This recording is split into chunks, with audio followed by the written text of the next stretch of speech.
കാണുകയാണ് തത്സമയ സംപ്രേഷണത്തിൽ. Details will be given out in the due course within a short span of time.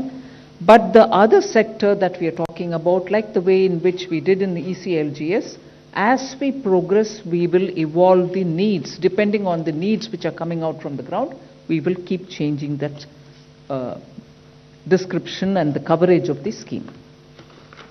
The next one is an additional 1.5 lakh crore for emergency credit guarantee scheme, which was launched last year after the Atmanirbhar package. Now that was up to 3 lakhs, if you remember, 3 lakh crores. And of that, through the ECLGS, before I go into this, the Hindi version of the, sorry about that. धन्यवाद माननीय वित्त मंत्री जी। जैसा आप सबको विदित है कि कोविड महामारी के चुनौतियां जो देश और दुनिया के सामने आई, पिछले वर्ष भी माननीय वित्त मंत्री जी ने 29 लाख करोड़ से ज़्यादा का आत्मनिर्भर पैकेज देश के सामने दिया था राहत के रूप में। एक बार फिर आर्थिक राहत का ये पैकेज जो है ये लेकर आपके बीच में आए हैं, जिनमें अलग अलग क्षेत्रों को इसमें सम्मिलित किया गया है।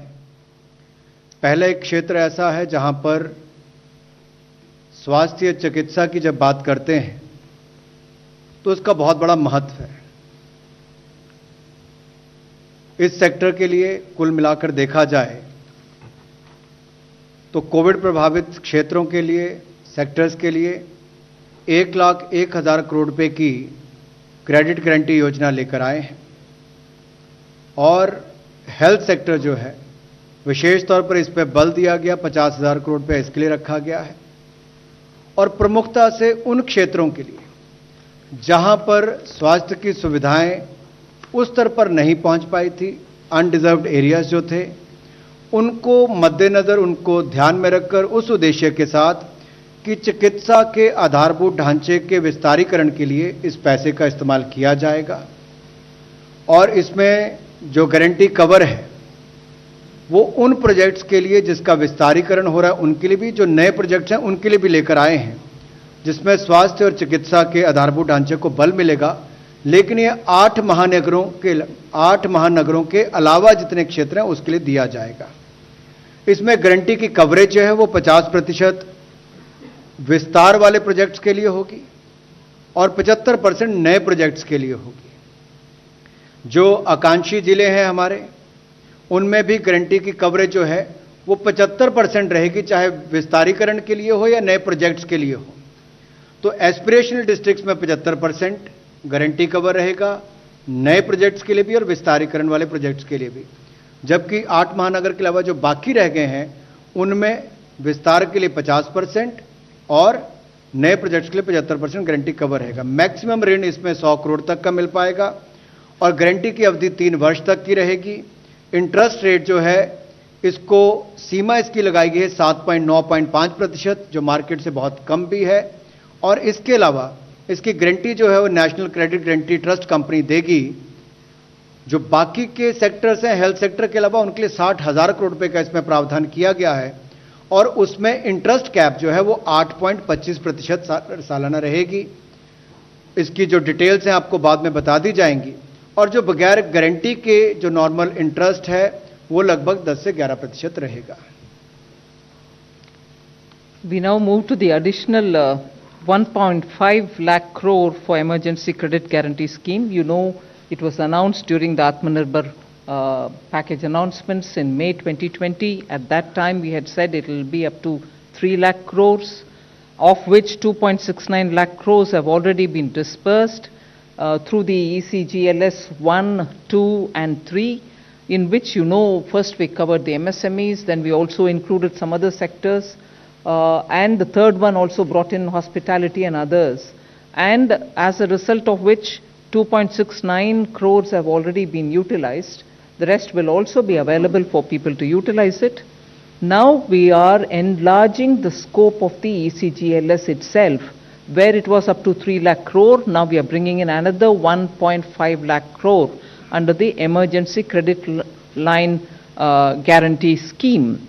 Now here, sector-wise details will be given sooner based on the evolving needs, and the overall cap for admissible guarantee has been raised to 4.5 lakh crores.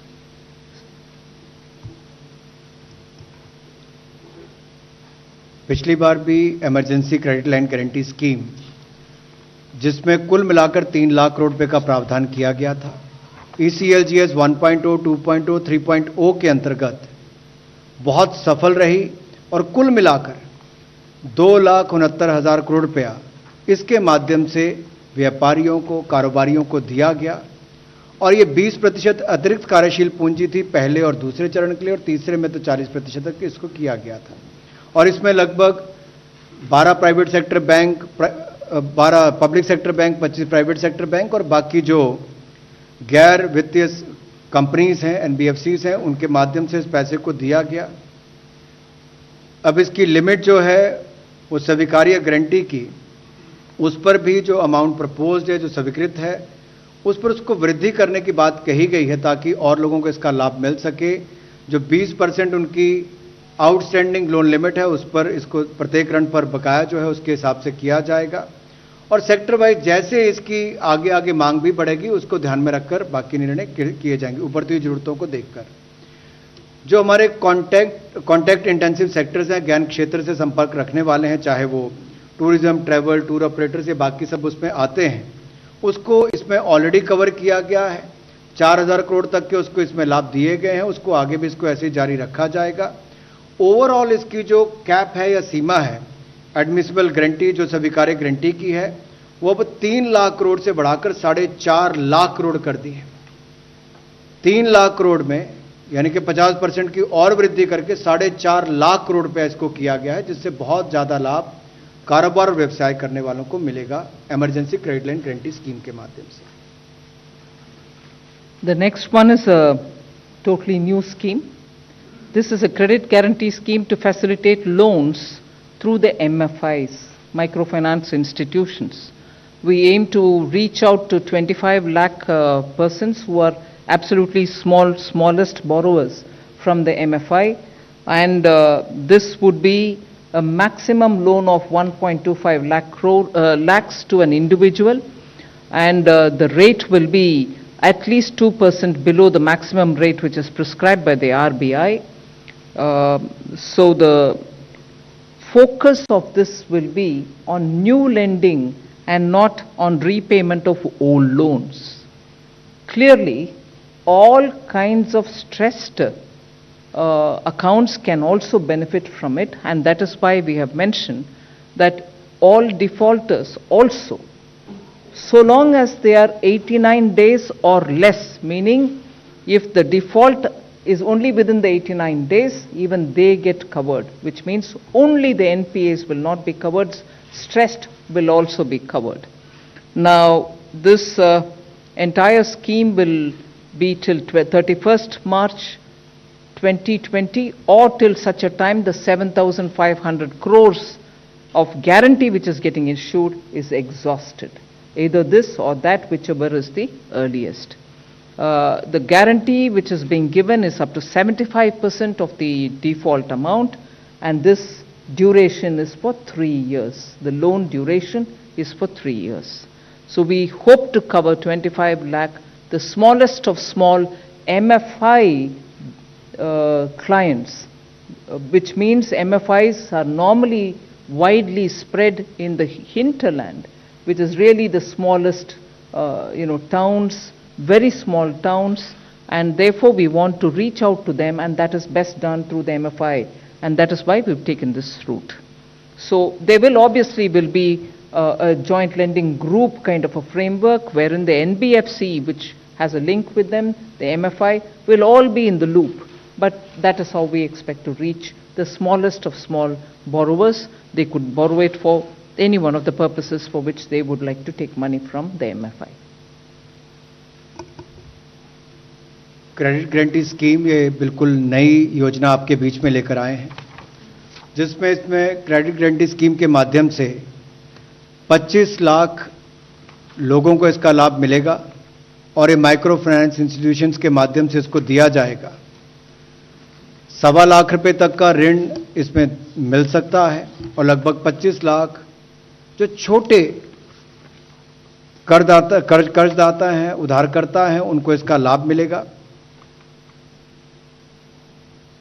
और इसकी जो कैपिंग की गई है ऋण की, वो लोन फ्रॉम बैंक्स उसको कैप किया गया MCLR प्लस 2%, इससे ज़्यादा नहीं हो सकता।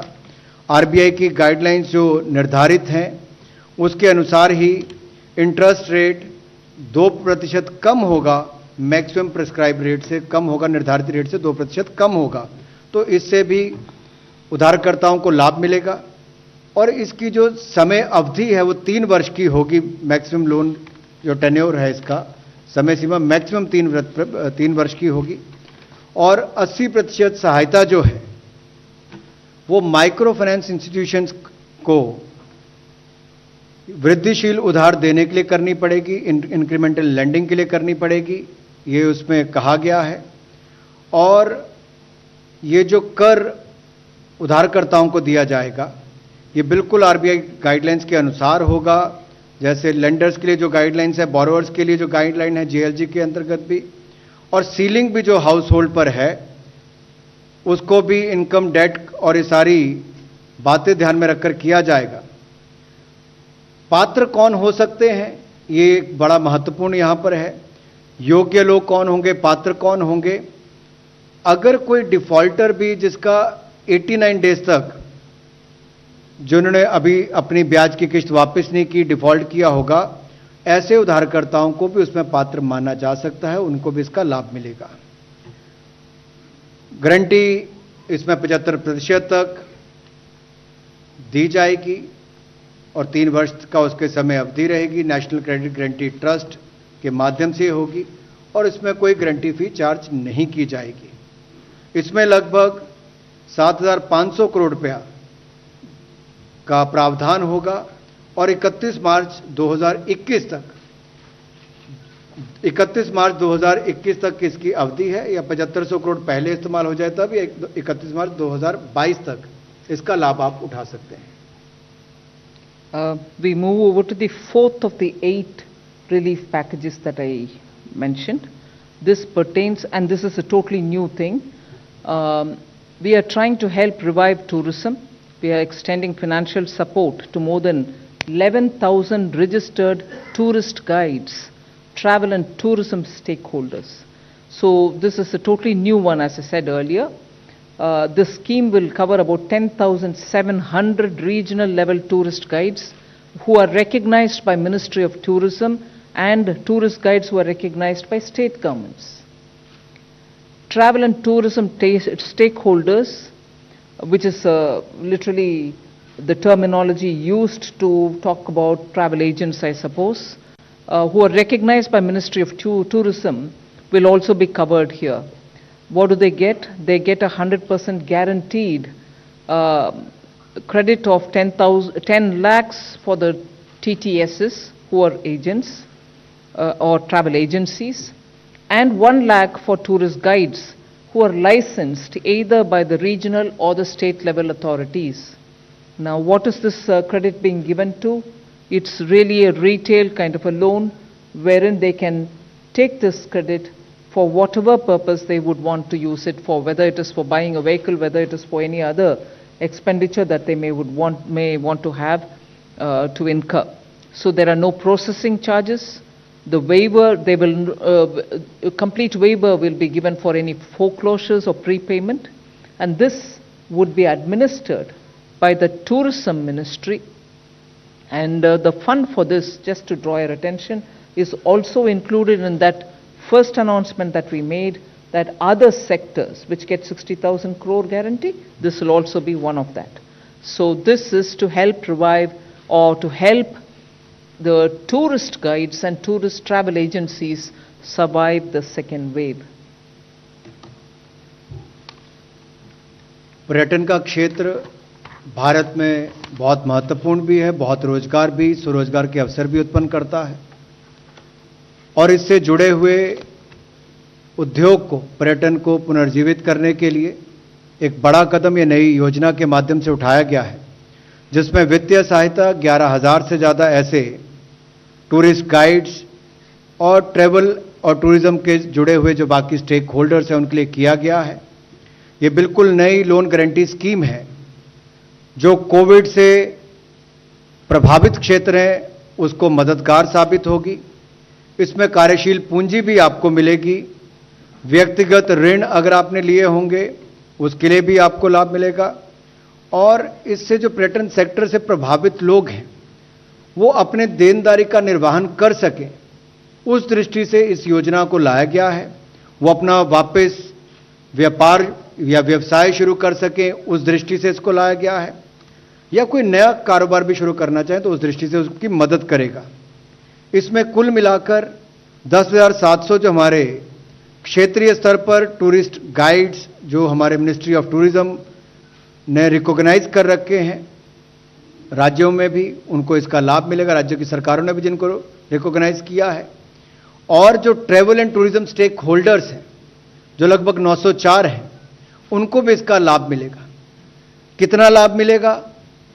100% गारंटी इसकी हमारी तरफ से दी जा रही है और इसमें 10 लाख रुपया जो हमारा travel and tourism stakeholder है उनको मिलेगा, प्रति एजेंसी को इतना उसको मिल सकता है, और 1 लाख रुपया टूरिस्ट गाइड्स जो लाइसेंस्ड है, जिनको लाइसेंस प्राप्त है या क्षेत्रीय या फिर राज्य के स्तर पर जिनको रिकॉग्नाइज किया गया उनको होगा। इनको ना तो कोई प्रोसेसिंग चार्जेस देने पड़ेंगे और फोरक्लोजर के लिए भी इनके लिए या पूर्व भुगतान करने के लिए भी जो शुल्क होता है उससे भी इनको छूट दी गई है और जो अतिरिक्त कोलेट्रल इनको देनी पड़ती है उसकी भी आवश्यकता इस पर नहीं होगी। तो इस तरह से बड़ी मदद उसके टूरिज्म क्षेत्र के लिए यहां से भी होने वाली है। The next one also pertains to tourism sector. For the visas which are, once we start visa issuance again, the first 5 lakh tourist visas will be issued totally free of charge. This will benefit for any tourist only once. The scheme will be applicable till 31st March 2022 or till the first 5 lakh of visas get covered. In other words, till 31st March 2022 or till the first 5 lakh tourist visas are issued, everyone gets free tourist visa. Beyond that, of course, the usual regular charges will apply. So this, I think, will have a great incentivizing impact on those short-term tourists who come in for just with a 1 month visa.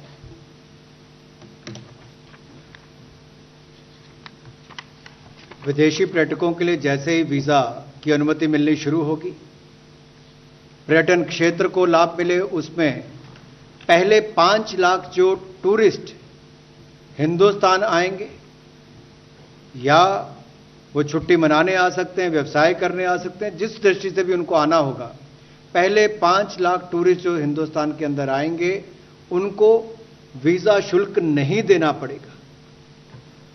2019 में लगभग 1,93,00,000 विदेशी पर्यटक भारत आए, जिन्होंने कुल मिलाकर 2,23,390 करोड़ खर्च किया। ये चाहे अवकाश पर आए हों, व्यवसाय करने आए हों। औसतन जो टूरिस्ट आता है, विदेशी पर्यटक यहां पर आता है, वो 21 दिन औसतन भारत में रुकता है। प्रतिदिन औसतन वो लगभग 24 रुपये खर्च करता है। इसके अलावा ये जो वीजा की अवधि है, जैसे इसको हम वापस शुरू करेंगे, वीजा जारी करना शुरू करेंगे, या तो पहले 5 लाख टूरिस्ट को इसको वीजा शुल्क माफ किया जाएगा और इसका वो लाभ उठा सकते हैं, लेकिन एक टूरिस्ट जो है, एक पर्यटक जो है, उसको एक बार ही इसका लाभ मिलेगा, बार बार नहीं। उसको कैप किया गया उस तरह से, और यह स्कीम 31 मार्च 2022 तक रहेगी। या पहले 5 लाख जब वीजा मिल जाएंगे उसके बाद इसको बंद कर दिया जाएगा, या 31 मार्च 2022 तक इसको जारी रखा जाएगा। इसका कुल वित्तीय जो प्रभाव होगा वो लगभग 100 crore. The next item relates to extension of the Atmanirbhar Bharat Rozgar Yojana. You would remember that in October last year, we had announced that to incentivize employers for creation of jobs or to restore the lost employment, which is registered under the EPFO, we had extended a scheme wherein we estimated about 58.50 lakh of beneficiaries would be taken in and they would get this benefit. And who are the beneficiaries? Those who draw a salary much lesser than 15,000 or lesser per month. Both in that case for such employers and employees wherein the establishment had less than 1,000 employees, the total of 24% of wages will be paid by the government, meaning the employer's share and the employee's share. Whereas if the unit had more than 1,000 employees, again for all those who had 15,000 rupees per month salary, 12% of the wages, which is the employee's contribution alone, will be paid by the government. Now, as it is, since October till today, not today so much, 18th of June, about 21.42 lakh beneficiaries have benefited, and they are spread around 79,577 establishments. So this scheme now, which was valid till 30th June 2021, which is in another few days it was to get over, we are extending the scheme till 31st March 2022. आत्मनिर्भर भारत रोजगार योजना, जिसको पिछले वर्ष 1 अक्टूबर 2020 को launch किया गया था, ये एक प्रोत्साहित करने के लिए एक योजना लाए थे कि एक तो नए रोजगार का सृजन हो और जिनका रोजगार चला गया उनको वापस रोजगार देने के लिए उनको अवसर मिले। इसका कुल मिलाकर जो आउटले रखा गया था वो 22,810 करोड़ था। 58.50 लाख इसके कुल बेनिफिशरीज थे जिनको इसका लाभ मिला, और इसकी लास्ट डेट ऑफ रजिस्ट्रेशन जो थी वो 30 जून 2021 था। इसमें जो सब्सिडी उपलब्ध करवाई गई 2 साल के लिए नए एम्प्लॉयज़ की, काम करने वालों के लिए, मंथली वेज जिनका 1 महीने की तनख्वाह 15,000 से कम हो उसको इसके लिए लिया गया था। अगर आप कुल मिलाकर देखेंगे तो उस पर नौकरी देने वाले का और नौकरी करने वाले का जो शेयर होता है उसका हिस्सा होता है 24% होता है। और इसमें तय किया गया था कि जिस कंपनी के 1,000 तक के एम्प्लॉयज़ हैं उनका नौकरी देने वाले का और नौकरी करने वाले का दोनों का 24% शेयर जो है वो हम करेंगे। और इसके अलावा जो 1,000 से ज़्यादा के जहां पर एम्प्लॉयज़ हैं, जहां पर काम करने वाले 1,000 से ज़्यादा हैं, वहां पर नौकरी करने वाले का 12% शेयर जो है उसको हमारे द्वारा वहन किया जाएगा। इसमें कुल मिलाकर 902 करोड़ रुपए अब तक दिए जा चुके हैं। 21.42 लाख लोगों को इसका लाभ मिला है और 79,577 ऐसी संस्थाएं हैं जिनको इसका लाभ 18/6/2021 तक मिला। अब इस योजना को आगे एक्सटेंड किया गया है, आगे इसको बढ़ाया गया है। 30 जून 2021 से बढ़ाकर 31 मार्च 2022 तक इसकी समय अवधि की गई है। The 7th of the 8 announcements on the relief, economic relief, pertains to something which was announced probably just a couple of days ago, that an additional amount of 14,775 crores, 14,775 crores is being provided for nutrient-based subsidy for the farmers. In fact, some of you all in the media have covered that the record procurement of wheat has happened this Rabi marketing season. 432.48 lakh metric tons have been procured, which is Compared to the previous Rabi marketing season, it was only 389.92 lakhs. This increase has happened even despite the pandemic. 85,413 crores have been directly paid into the farmers' accounts. 85,413 crores, and this is for the Rabi marketing season only. Now, the existing NBS subsidy is up to about 27,500 crores. We have now increased it to 42,275 crores, which means an addition of 14,775 crores have been provided. The breakup of that is available. We will share it with you. But the additional amount is 14,775 crores. I'm not announcing it for the first time today, but the money which is being released now, and that is 14,775 crores.